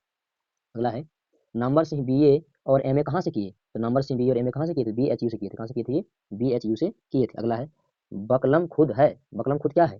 तो बकलम खुद एक निबंध है। क्या है? एक निबंध है। बकलम एक निबंध है ना। अगला क्या है, छिन्न भिन्न। छिन्न भिन्न में कौन सा समास है? ध्यान दीजिएगा, छिन्न भिन्न में कौन सा समास है? द्वंद्व समास है। कौन सा समास है? द्वंद्व समास है ना। अगला है, मित कथन में किस कथन से अधिक शक्ति होती है? तो मित कथन में किस कथन से सबसे अधिक शक्ति होती है? तो अति कथन से। किनसे? अति कथन से अधिक शक्ति होती है। अगला है, आचार्य रामचंद्र शुक्ल ने काव्य सिद्धांत का आदर्श कौन सा काव्य था? आचार्य रामचंद्र शुक्ल के काव्य सिद्धांत का आदर्श कौन सा काव्य था? कौन सा काव्य इनका आदर्श थे? तो वे थे प्रबंध काव्य। क्या थे वो? प्रबंध काव्य थे। अगला क्वेश्चन है, स्मरण शब्द का विशेषण क्या है? स्मरण शब्द का विशेषण क्या है? तो वह है स्मरणीय। क्या है? स्मरणीय। अगला है, सहर्ष स्वीकारा है। सहर्ष स्वीकारा है के माध्यम से व्यक्ति को प्रेरणा दी जाती है। किसकी प्रेरणा दी जाती है? तो सुख दुख की प्रेरणा दी जाती है, हर सुख की प्रेरणा दी जाती है, संघर्ष अवसाद की प्रेरणा दी जाती है, अर्थात इनमें से सभी। कौन सा इनमें से? सभी होगा। अगला है सूर सागर में रचे गए पदों की संख्या है। सूर सागर में कुल कितने पद रचे गए? तो सूर सागर में कुल 1.25 लाख पद रचे गए हैं। अगला क्या है? वियना पत्रिका किनके द्वारा रचित ग्रंथ है? वियना पत्रिका किनके द्वारा लिखित ग्रंथ है? तो वियना पत्रिका तुलसीदास जी के द्वारा लिखित ग्रंथ है। वियना पत्रिका किनके द्वारा लिखित ग्रंथ है? तो वह तुलसीदास जी के द्वारा लिखित ग्रंथ है। द्वारा रचित है। निराला द्वारा कौन क्या रचित है? तो राम की शक्ति पूजा। राम की शक्ति पूजा यह निराला के द्वारा रचित है। अगला क्वेश्चन है हम लोगों का 1974 में नामवर सिंह ने किस विश्वविद्यालय के 1974 में नामवर सिंह ने किस विश्वविद्यालय के हिंदी के प्रोफेसर पद को संभाला था? यह संभाले थे कौन सा था? यह जवाहरलाल नेहरू विश्वविद्यालय थे। क्या थे? जवाहरलाल नेहरू विश्वविद्यालय। अगला है प्रगीत और समाज कहाँ से लिया गया है? प्रगीत और समाज कहाँ से लिया गया? वाद विवाद संवाद से लिया गया। कहाँ से लिया गया? वाद विवाद संवाद से लिया गया है। अगला है ताना बाना किनकी रचना है? ताना बाना किनकी रचना है? तो ताना बाना केदारनाथ सिंह जी की रचना। किनकी रचना है? केदारनाथ सिंह जी की रचना है। अगला है कविता जो कुछ कह रही है उसमें सिर्फ वही समझ सकता है जो इसके एक कीपन में मानवता की आवाज सुन सकता है। यह किसकी वाक्य? यह जो वाक्य बोला गया है, यह वाक्य किनके द्वारा बोला गया है? यह वाक्य बोला गया है थियोडोर एडोर्नो की। यह वाक्य किनकी है? थियोडोर एडोर्नो की है ना। अगला क्वेश्चन है बाज की दाढ़ में आदमी का खून लग जाता है। यह पंक्ति पंक्ति किस कविता की है? बाज की दाढ़ में आदमी का खून लग चुका है। यह पंक्ति किनका है? यह पंक्ति तय तो यही था, तय तो यही था, है ना। इसी पंक्ति का ये लाइन है। अगला है कविता का इतिहास मुख्यतः किसका है? कविता का इतिहास मुख्यतः किनका है? तो कविता का इतिहास जो है वह है प्रगीत मुक्तक का है। क्या है? प्रगीत मुक्तक का है ना। अगला क्वेश्चन है आलोचक के अनुसार सच्चे अर्थों में प्रगीतात्मा प्रगीत प्रगीतात्मकता का आधार और अर्थ है। ये आधार और अर्थ क्या है? उपरोक्त दोनों ए एवं बी दोनों होगा, अर्थात समाज के विरुद्ध व्यक्ति एकांकी गीत अर्थात दोनों होगा, ए और बी दोनों होगा, है ना। अगला क्वेश्चन है वैसा काव्य जो बिल्कुल अन्य छंदों से पूर्णतः स्वतंत्र है। वैसा काव्य जो बिल्कुल अन्य छंदों से पूर्णतः स्वतंत्र है वह कौन है? तो वह है मुक्तक काव्य है। वह क्या है? मुक्तक काव्य है। अगला है निराला जी की प्रमुख रचना निम्नलिखित में कौन है? निराला जी की प्रमुख रचना निम्नलिखित में कौन है? तो इनका रचना जो है नए पते, राम की शक्ति पूजा, तुलसीदास, इनमें से सभी है। इनका क्या? इनमें से सभी है। अगला है आचार्य रामचंद्र शुक्ल को शिकायत थी, किनसे शिकायत थी इनका? तो इनका शिकायत किनसे था? तो आधुनिक कविता से था। इनका शिकायत किससे था? आधुनिक कविता से था। अगला है हजारी प्रसाद द्विवेदी थे। हजारी प्रसाद द्विवेदी क्या थे? तो निबंधकार थे, आलोचना थे, उपन्यासकार भी थे। इनमें से सभी थे। क्या थे? इनमें से सभी थे। अगला है कविता के नए प्रतिमान कब प्रकाशित हुई थी? कविता के नए प्रतिमान कब प्रकाशित हुई थी? 1968 में। कब हुआ था? 1968 में हुआ था। अगला क्वेश्चन है निम्नलिखित में कौन सा कथन सत्य नहीं है? नंबर इनमें से कौन सा कथन सत्य नहीं है? बताइए इनमें से कौन सा कथन सत्य नहीं है? तो राजकमल प्रकाशन में साहित्य सलाहकार रहे, अर्थात इनका आंसर जो हो जाएगा वो सी नंबर होगा। अर्थात नंबर सिंह जो थे वो उनको साहित्य अकादमी पुरस्कार 1972 में दिया गया। यह कथन क्या है? सही है। यह कथन क्या है? सही है। ये क्वेश्चन हम लोग को पहले भी मिल चुका है। अगला है नंबर से अक्सर अपना जन्म दिवस किस तारीख को मनाते रहे? नंबर से अपना जन्म दिवस हमेशा किस तारीख को मनाते रहे? तो 1 मई 1927 को मनाते रहे। कब? 1 मई 1927 को। अगला है नंबर सिंह की मृत्यु हुई थी। तो नंबर सिंह की मृत्यु कहाँ हुई थी? तो नंबर सिंह की मृत्यु दिल्ली में हुई थी। कहाँ हुई थी? दिल्ली में हुई थी। अगला है नंबर सिंह किस काल के लेखक थे? तो नंबर सिंह किस काल के लेखक थे? तो रीतिकाल के लेखक थे। किस काल के लेखक थे नंबर सिंह? रीतिकाल के लेखक थे। अगला है कमायनी कमायनी के कवि कौन है? कमायनी के कवि कौन है? तो कमायनी कवि है जयशंकर प्रसाद जी है। कौन है? जयशंकर प्रसाद जी है ना। चलिए अगला है वाद विवाद संपादक है। वाद विवाद संपादक जो है वो क्या है? वाद विवाद संपादक एक आलोचना है। क्या है? ये एक आलोचना है। अगला है प्रणभंग का विशेषण क्या है? प्रणभंग का विशेषण क्या है? तो प्रणभंग का विशेषण हो जाएगा प्रासंगिक। क्या हो जाएगा? प्रासंगिक हो जाएगा। अगला है तासीर का अर्थ क्या होता है? तासीर का अर्थ क्या होता है? तासीर का अर्थ होता है प्रभाव भी होता है और असर भी होता है। प्रभाव बोली चाहे असर बोली, अर्थात इनमें से दोनों सी नंबर हो जाएगा, है ना। ये दोनों है। तन गई रीढ़ किसकी रचना है? तन गई रीढ़ किसकी रचना दिया है? नागार्जुन की रचना। की रचना है? नागार्जुन की रचना। अगला है मैथिली शरण गुप्त ने अधिकांश क्या लिखे हैं? अधिकांश ये क्या लिखे हैं? मैथिली शरण गुप्त तो प्रबंध काव्य लिखे। ये अधिकांश क्या लिखे हैं? प्रबंध काव्य लिखे। ये अधिकांश प्रबंध काव्य लिखे हैं। अगला है नामवर सिंह के गुरु का क्या नाम था? तो नामवर सिंह के गुरु का क्या नाम था? नामवर सिंह के गुरु का क्या नाम था? तो नामवर सिंह के गुरु का नाम था हजारी प्रसाद द्विवेदी। क्या ये हजारी प्रसाद द्विवेदी को अपना गुरु माने थे? हैं। अगला क्वेश्चन है जूठन है। जूठन क्या है? जूठन एक आत्मकथा है। जूठन क्या है? एक आत्मकथा है। अगला है हेडमास्टर जी का क्या नाम था? हेडमास्टर जी का नाम था कलीराम। क्या नाम था इनका? कलीराम था। अगला क्वेश्चन है तेरा तो यह खानदानी काम है। तेरा तो यह खानदानी काम है, यह कथन किसने कहा था? देखिए जब लेखक स्कूल में पढ़ने गए थे तो इनसे झाड़ू लगवाया करते थे वहाँ के जो हेडमास्टर थे, और वो यही बोले थे कि यह तुम्हारा खानदानी काम है। तो यह कथन किनका था? तो यह कथन था हेडमास्टर जी का। किनका कथन था? यह कथन किसका था? हेडमास्टर का था। अगला क्या है हेडमास्टर ने किसकी गर्दन दबोच ली? तो हेडमास्टर ने किसकी गर्दन दबोच ली? तो लेखक के पिता की, मुंशी जी की, ए एवं बी दोनों। ध्यान दीजिएगा हेडमास्टर ने किसकी गर्दन दबोच ली? तो हेडमास्टर ने लेखक के गर्दन दबोच ली। किसकी गर्दन दबोच ली? लेखक के गर्दन दबोच ली। अगला है मुंशी जी कौन थे? तो मुंशी जी कौन थे? तो मुंशी जी लेखक के पिता थे। कौन थे? लेखक के पिता थे। अगला क्वेश्चन है 10 मवेशी वाले घर से साल भर में कितना अनाज मिलता है? 10 मवेशी वाले घर से साल भर में कितना अनाज मिलता है? तो साल भर में मिलता था 25 सेर अनाज मिलता था। कितना? 25 सेर, 25 किलो इसको बोलते हैं। अगला है, कल ही राम हेडमास्टर ने गाली देकर किनको धमकाया था? छोटा लाल को। छोटा लाल कौन थे? तो लेखक के पिताजी थे। कौन थे लेखक के? पिताजी थे। अगला क्वेश्चन है, हेडमास्टर जी का दूसरा सवाल क्या था? हेडमास्टर जी का दूसरा सवाल क्या था? हेडमास्टर जी का दूसरा सवाल था चूहे का है। क्या था? चूहे का है। अगला क्या है, सूखी पूरियां कब काम आती थी? सूखी पूरियां बरसात में काम आती थी। कब आती थी? बरसात में काम आती थी। अगला क्वेश्चन है कि सुखदेव सिंह त्यागी का पोता कौन था? सुखदेव सिंह त्यागी का पोता कौन था? तो सुखदेव सिंह त्यागी का पोता जो था वो सुरेंद्र सिंह था। कौन था? सुरेंद्र सिंह था, जो कि लेखक के घर आए थे। अगला है, शादी से कितने दिन पहले, शादी से कितने दिन पहले लेखक के माँ पिताजी सुखदेव सिंह त्यागी के घर काम पर लगे थे? शादी के कितने दिन पहले सुखदेव सिंह त्यागी के घर में उनके लेखक के पिता और माँ कितने दिन पहले उनके घर में काम करने के लिए लगे थे? तो वह 10-12 दिन पहले, 10-12 दिन पहले, शादी से 10-12 दिन पहले ही लगे थे। अगला है, हमारे घर में तो कोई भी ऐसा खाना नहीं बना सकता, यह कथन किसका था? यह कथन था सुरेंद्र सिंह का था। किनका था? सुरेंद्र सिंह का था। अगला है, किनकी बात को सुनकर लेखक की पत्नी खुश हो गई? सुरेंद्र सिंह की बात को सुनकर लेखक की पत्नी खुश हो गई। अगला है, खाल को निकालते ही उस पर क्या, खाल को निकालते ही उस पर क्या लगाना पड़ता था? नमक। क्या लगाना पड़ता था? नमक लगाना पड़ता था। अगला क्वेश्चन है, मरे हुए पशु की खाल किस बाजार में बिक जाती थी? तो मरे हुए पशु की खाल किस बाजार में बिक जाती थी? ये सब तो ऑप्शन आप लोग खुद से मार दीजिएगा, चमड़ा के बाजार में ही मिलेगा। खाल तो चमड़ा के बाजार में ही बिकेगा ना। अगला है, लहरों के राजहंस किनकी रचना है? लहरों के राजहंस किनकी रचना है? लहरों के राजहंस जो है वो मोहन राकेश जी की रचना है। किनकी रचना है? मोहन राकेश की रचना है। अगला है, लेखक की बहन का नाम, लेखक की बहन का क्या नाम था? लेखक की बहन का क्या नाम था? तो माया नाम था। क्या नाम था? लेखक की बहन का नाम माया था। अगला है, दिन रात में कौन सा समास है? दिन और रात में कौन सा समास है? तो द्विंद समास है। कौन सा समास है? द्विंद समास है। देखिए आगे पीछे, दिन रात, ऊपर नीचे, ये सब जो शब्द आता है ना, सब में द्विंद समास ही होता है ना। अगला है कि वजूद शब्द का अर्थ क्या होता है? वजूद शब्द का अर्थ क्या होता है? वजूद शब्द का अर्थ अस्तित्व। क्या होता है? अस्तित्व। तुम्हारा कोई वजूद नहीं है, तुम्हारा कोई अस्तित्व नहीं है, तो वजूद शब्द का अर्थ होता है अस्तित्व। अगला क्वेश्चन है, लेखक को स्कूल में झाड़ू लगाते हुए किसने देख लिया? तो लेखक को स्कूल में झाड़ू लगाते हुए उनके पिताजी ने देख लिया। उनके पिताजी ने देख लिया। अगला है, ओम प्रकाश वाल्मीकि को कौन सा पुरस्कार नहीं मिला है? ओम प्रकाश वाल्मीकि को कौन सा पुरस्कार नहीं मिला? ध्यान दीजिएगा, इसमें गलती से 4 ऑप्शन दिए थे, 4 में से एक भी सही नहीं था। इसमें एक ऑप्शन को काटने के बजाय हम एक तीसरा क्वेश्चन दे दिए, है ना, ये वाला। तो ओम प्रकाश वाल्मीकि को कौन सा पुरस्कार नहीं मिला है? तो भारत रत्न पुरस्कार नहीं, बाकी ये सारे पुरस्कार उनको मिला हुआ है। अगला क्वेश्चन है, लेखक को परिवेश सम्मान कब मिला था? लेखक को परिवेश सम्मान कब मिला था? 1995 मिला था। कब मिला था? 1995 में मिला था। अगला है, 2004 में लेखक को कौन सा पुरस्कार मिला था? 2004 में लेखक को कौन सा पुरस्कार मिला था? तो इनको मिला था न्यू इंडिया बुक पुरस्कार मिला था। कौन मिला था? न्यू इंडिया बुक पुरस्कार मिला था इनको। अगला क्वेश्चन है, जिंदगी शब्द का विशेषण क्या है? जिंदगी शब्द का विशेषण क्या होगा? जिंदगानी। जिंदगी शब्द का विशेषण क्या हो जाएगा? जिंदगानी हो जाएगा। अगला है, छुरी पकड़ते ही किसके हाथ कांप रहे थे? छुरी पकड़ते ही लेखक के हाथ कांप रहे थे, क्योंकि वह कभी भी चमड़ा नहीं उतारे थे, है ना, और पहली बार उनके चाचा जी उनको चमड़ा उतारने के लिए बोले थे। अगला क्वेश्चन है, चाचा ने खाल को किसमें बांध दिया था? तो चाचा ने खाल को किसमें बांध दिया था? चादर में बांध दिया था। किसमें बांध दिया था? चादर में बांध दिया था। अगला है, जसवीर देहरादून में किसके घर गए थे? जसवीर देहरादून में किसके घर गए थे? तो वह गए थे मामा जी के घर गए थे। किसके घर गए थे? वह मामा जी के घर गए थे। अगला है, किसका बैल खेत में आते समय रास्ते में गिर पड़ा? किसका बैल खेत में आते समय रास्ते में गिर पड़ा था? तो वह ब्रह्मदेव था। का था? किनका था? ब्रह्मदेव का था। अगला है, मेरी पत्नी ने यथासंभव अच्छा खाना खिलाया। मैं, यथासंभव कौन सा समास है यहाँ पर? यथासंभव जो है, या यथासंभव कौन सा समास है? तो अव्यभिभाव समास है। ये क्या है? अव्यभाव समास है ना। अगला है, सुरेंद्र सिंह को बुआ सुखदेव सिंह डैश लगती थी? सुरेंद्र सिंह की बुआ जो है वो सुखदेव सिंह को क्या लगती थी? बेटी थी। उनको क्या थी? बेटी थी, है ना। अगला है, जसवीर और जनेसर लेखक के क्या थे? तो जसवीर और जनेसर लेखक के भाई थे। क्या थे? लेखक के भाई थे, है ना। अगला है, एक मरे बैल या भैंस उठाने के लिए कितने लोगों की जरूरत होती है? एक मरे भैंस या बैल को उठाने की कितनी जरूरत होती है? 4 से 6 आदमी की आवश्यकता होती है। कम से कम 4 से 6 आदमी होती है।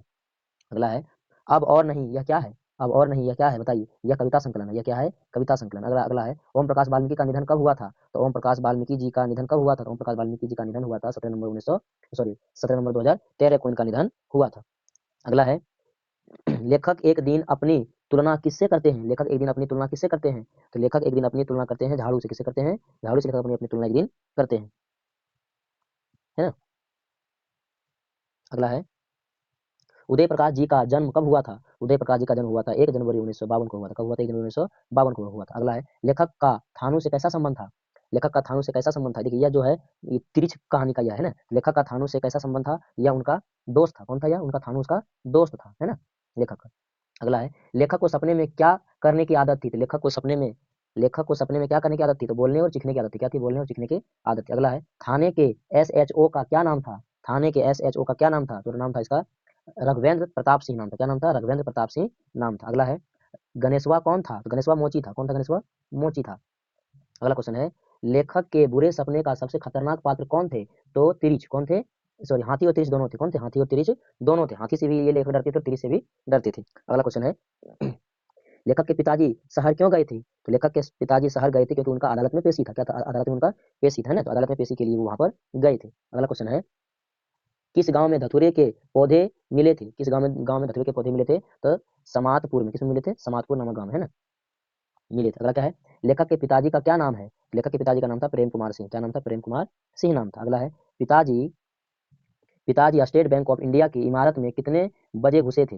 पिताजी स्टेट बैंक ऑफ इंडिया के मकान में इमारत में कितने बजे घुसे थे? तो 11 बजे। कितने बजे घुसे थे? 11 बजे। अगला है निम्नलिखित में किस रंग का नाम कहानी में नहीं आया है? किस रंग का नाम कहानी में नहीं आया है? तो तोतिया रंग का नाम कहानी में नहीं आया है। अगला है लेखक को किसने बताया कि तिरिच में काले नाग से 100 गुना ज्यादा जहर होता है? यह बात किसने बताया था? यह बात बताया था थानू ने। किसने बताया था? थानू ने बताया था। अगला क्वेश्चन है गांव के ग्राम पंचायत सरपंच का क्या नाम था? गांव के ग्राम पंचायत सरपंच का नाम क्या था? पंडित कथई राम तिवारी। क्या नाम था? पंडित कथई राम तिवारी नाम था। अगला है लेखक के पिताजी को बचपन में किस रोग की शिकायत थी? तो लेखक के पिताजी को बचपन से ही किस रोग का शिकायत थी? तो अपेंडिसाइटिस का। क्या था? अपेंडिसाइटिस का था, है ना। अगला है डॉक्टर पंत ने लेखक को कितने रुपए दिए थे? डॉक्टर पंत ने लेखक को कितने रुपए दिए थे? 300 रुपए दिए थे। कितने रुपए दिए थे? 300 रुपए दिए थे। अगला है उदय प्रकाश जी ने MA किस विषय में किए थे? उदय प्रकाश जी MA किस विषय में किए थे? वह हिंदी में किए थे। किस विषय में किए थे? हिंदी में। अगला है अबूतर कबूतर क्या है? अबूतर कबूतर क्या है? अबूतर कबूतर जो है वह कविता संग्रह है। क्या है? कविता संग्रह है। अगला है गंगा देवी कौन थी? गंगा देवी कौन थी? लेखक की माँ थी। गंगा देवी कौन थी? लेखक की माँ थी। अगला है संडे मेल में लेखक क्या थे? संडे मेल में जो थे लेखक क्या थे? तो सहायक संपादक थे। क्या थे? सहायक संपादक थे। अगला है लेखक उदय प्रकाश जी ने किस पत्रिका का संपादन विभाग में काम किए किए थे? यह काम किए थे दिनमान में। किसमें? दिनमान पत्रिका के संपादक विभाग में ये काम किए थे। अगला है पिताजी की मृत्यु कितने बजे के आसपास हुई थी? पिताजी की मृत्यु कितने बजे के आसपास हुई थी? तो 6:15 बजे के आसपास उनकी पिताजी की मृत्यु हो गई थी। अगला है पिताजी की मृत्यु का क्या कारण था? पिताजी की मृत्यु का क्या कारण था? पिताजी की मृत्यु का जो है वह मानसिक सदमा और अधिक रक्तस्राव का था। मानसिक सदमा और अधिक खून बहने के कारण उनके पिताजी का मृत्यु हो गया था। अगला है किनके सवालों में कोई खास बात नहीं होती थी? किनके सवाल में कोई खास बात नहीं होती थी? तो बहन के सवाल में। बहन बचपन में कुछ से कुछ शब्द पूछ लेती थी, क्योंकि उनके प्रश्न में कोई खास बातें नहीं होता था। अगला है तिरिच क्या होता है? तो तिरिच एक विषखापर होता है। क्या होता है? एक विषखापर होता है। अगला है मलियज का जन्म हुआ था। मलियज जी का जन्म कब हुआ था? मलियज का जन्म कब हुआ था? 1935 में हुआ था। कब हुआ था? 1935 में हुआ था, है ना। अगला है मलियज का मूल नाम क्या था? मलियज का मूल नाम क्या था? मलियज का मूल नाम था भरत जी श्रीवास्तव। क्या नाम था इनका? मूल नाम भरत जी श्रीवास्तव था। अगला है कौन सा कथन सही है? तो कौन सा कथन सही है? रचा हुआ यथार्थ भोगे हुए यथार्थ से अलग, यही इनका रचना है ना। यही कथन सही है। यही इनका कथन क्या है? सही है। हंसते हुए मेरा अकेलापन किसकी रचना है? हंसते हुए मेरा अकेलापन किसकी रचना है? यह मलियज जी का है। किनका है? यह मलियज की रचना है। अगला है मलियज का मूल नाम क्या था? मलियज का मूल नाम क्या था? तो अभी हम जस्ट बताए थे मलियज का मूल नाम था भरत जी श्रीवास्तव। क्या नाम था? भरत जी श्रीवास्तव। अगला है कविता संग्रह है? कविता संग्रह है तो कविता संग्रह क्या है? जख्म भर धूल है। क्या है? जख्म भर धूल कविता संग्रह। इन चारों में से कविता संग्रह कौन है? जख्म भर धूल है। अगला है हंसते हुए मेरा अकेलापन किस विधा में लिखी गई है? अर्थात हंसते हुए मेरा अकेलापन क्या है? हंसते हुए मेरा अकेलापन एक डायरी है। क्या है? एक डायरी है। अगला है हर आदमी उस संसार को रचता है जिसमें वह जीता है और भोगता है, यह कथन किसका है? तो यह कथन किनका? यह कथन मलियज जी का है। किनका? यह कथन मलियज जी का है। अगला है कौन सी रचना मलियज की है? कौन सी रचना मलियज जी की है? तो कौन सी रचना मलियज जी की है? तो कविता से साक्षात्कार। यह रचना किनका है? मलियज जी का है। ध्यान दीजिएगा। अगला क्या है कौन सी रचना मलियज जी की है? कौन सी रचना मलियज जी की है? तो सुनो राधिके। यह रचना किनकी है? मलियज जी की है। सुनो राधिके रचना जो है वो मलियज जी की है। अगला है सुरक्षा कहाँ हो सकती है? सुरक्षा कहाँ हो सकती है? सुरक्षा हो सकती है चुनौती को झेलने में ही सुरक्षा हो सकती है। किसमें? चुनौती को झेलने में सुरक्षा हो सकती है। अगला क्वेश्चन है रचने और भोगने का रिश्ता कैसा है? रचने और भोगने का रिश्ता कैसा है? तो द्वंद्वात्मक है। कैसा यह रिश्ता है? तो द्वंद्वात्मक। अगला है मलियज ने किस विषय में MA किया था? मलियज ने किस विषय में MA किया था? तो अंग्रेजी विषय में इन्होंने MA किया था, है ना। अगला क्वेश्चन है कि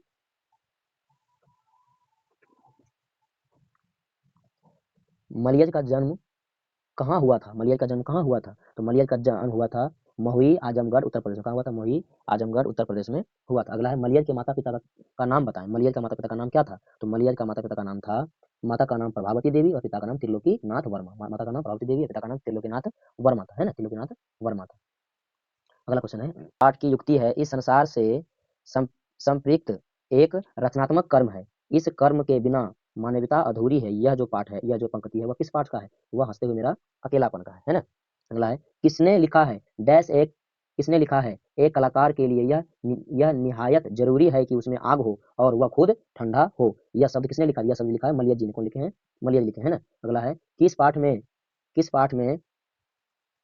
किस पाठ में आया है आदमी यह यथार्थ को रचता भी है? यह किस पाठ में आया है? यह किस पाठ में आया है कि आदमी यथार्थ को रचता भी है? यह आया हंसते हुए मेरा अकेलापन में आया। अगला है, लेखक किस बीमारी से ग्रस्त थे? तो लेखक किस बीमारी से ग्रस्त थे? तो टीबी बीमारी से ग्रस्त थे। लेखक किस बीमारी से ग्रस्त थे? टीबी बीमारी से ग्रस्त थे। अगला है, बालभद्र ठाकुर क्या पहने थे? बालभद्र ठाकुर क्या पहने थे? तो वह पहने थे लुंगी और कोट पहने थे। वो क्या पहने थे? लुंगी और कोट पहने थे। अगला है, जय कृष्ण मूर्ति की इनमें कौन सी रचना है? इनमें कौन सी रचना है जो कि जय कृष्ण मूर्ति की रचना है? वह कौन है? शिक्षा। वह कौन है? शिक्षा। अगला है, जय कृष्ण मूर्ति का जन्म कहाँ हुआ था? जय कृष्ण मूर्ति का जन्म हुआ था आंध्र प्रदेश में हुआ था। कहाँ हुआ था? आंध्र प्रदेश में हुआ था। अगला है, अगला क्वेश्चन है, माँ की मृत्यु के समय जय कृष्ण मूर्ति कितने वर्ष के थे? जब इनकी माँ की मृत्यु हुई थी, जय कृष्ण मूर्ति कितने वर्ष के थे? तो वह 10 वर्ष के थे। कितने वर्ष के थे? 10 वर्ष के थे। अगला है, जय कृष्ण मूर्ति की शिक्षा कृति क्या है? जय कृष्ण मूर्ति की शिक्षा कृति क्या है? तो संभाषण है। क्या है? संभाषण है। अगला है, मेधा कहाँ नहीं हो सकती? मेधा कहाँ नहीं हो सकती है? तो मेधा कहाँ नहीं हो सकती है? जहाँ भय हो। जहाँ भय हो वहाँ मेधा नहीं हो सकती। अगला है, लेखक के अनुसार कुछ परीक्षाएं उत्तीर्ण कर लेने से कहीं ज्यादा कठिन क्या है? बताइए। लेखक के अनुसार कुछ परीक्षाएं उत्तीर्ण कर लेने से भी ज्यादा कठिन क्या है? यह हो जाएगा हमारा जीवन को समझना। जीवन को समझना है वो शिक्षा ग्रहण करने से भी कठिन है। अगला है, लेखक लेखक के अनुसार सच्ची शिक्षा हमें क्या देती है? तो लेखक के अनुसार सच्ची सच्ची शिक्षा में क्या देती है? व्यापकता देती है। क्या देती है? हमें व्यापकता देती है। अगला है, बचपन में किस वातावरण में रहना आवश्यक है? बचपन में किस वातावरण में रहना आवश्यक है? तो स्वतंत्र किसमें? स्वतंत्र में। अगला क्या है, जिंदगी का अर्थ क्या है? जिंदगी का अर्थ क्या है? तो जिंदगी का अर्थ है सत्य की खोज करना। क्या? सत्य की खोज करना ही जिंदगी का अर्थ है।